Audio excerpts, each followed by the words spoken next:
អូមេហ្គា3ប្រភេទល្អសម្រាប់កុមារនិងមនុស្សពេញវ័យគួរញ៉ាំដើម្បីប៉ូវសុខភាពនិងការពារជំងឺអ្វីទៅជាអាស៊ីតខ្លាញ់អូមេហ្គា3អូមេហ្គា3គឺជាប្រភេទអាស៊ីតខ្លាញ់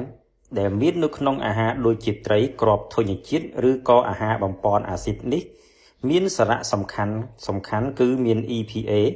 និង DHA ដែលរាងកាយត្រូវការជាចាំបាច់ដើម្បីទ្រទ្រង់សរីរាង្គកាយផ្សេងដូចជាការពារជំងឺបេះដូងរលាកសន្លាក់ជំនួយសុខភាពផ្លូវចិត្តខួរក្បាលនិងជួយឲ្យប្រព័ន្ធភាពស៊ាំក្នុងរាងកាយរឹងមាំការពិតដោយយោងតាមរយៈគេហទំព័រ Healthline បានបញ្ជាក់ឲ្យដឹងថាផលប្រយោជន៍របស់អាស៊ីតនេះមានឥទ្ធិពលដល់ការកាត់បន្ថយនិងការការពារសុខភាពច្រើនដូច្នេះយើងលើកយកប្រភេទអាស៊ីតខ្លាញ់អូមេហ្គា3ប្រភេទដែលល្អសម្រាប់សុខភាពគួរញ៉ាំ1អូមេហ្គា3ប្រភេទ ALA ប្រភេទ ALA មាននៅក្នុងរុក្ខជាតិមួយចំនួនដូចជាស្ពៃខ្មៅគ្រាប់សណ្ដែកនិងខាត់ណាជាដើមរាងកាយមនុស្សយើងអាចបំលែងអូមេហ្គា3ប្រភេទ ALA ទៅជាអូមេហ្គា3ប្រភេទ EPA និង DHA បានផងដែរស្របពេលជាមួយនឹងគ្នានេះដែរមានការសិក្សាខ្លះបានរកឃើញថាអូមេហ្គា3ប្រភេទ ALA អាចជួយកាត់បន្ថយអត្រាស្លាប់ដែលបណ្ដាលមកពីជំងឺបេះដូងប៉ុន្តែការសិក្សាផ្សេងទៀតក៏បានរកឃើញថាអូមេហ្គា3ប្រភេទនេះអាចបង្កើនហានិភ័យនៃការកើតជំងឺមហារីកក្រពេញប្រូស្តាត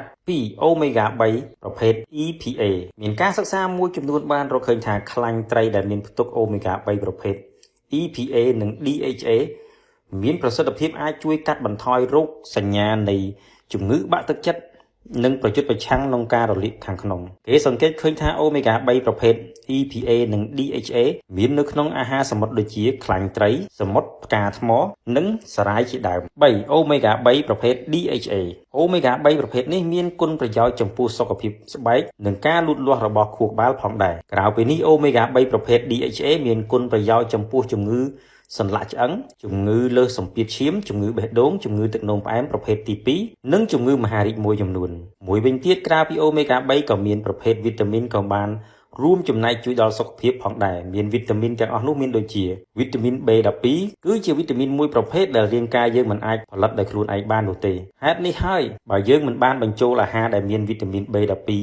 យគ្រប់គ្រាន់នោះទេ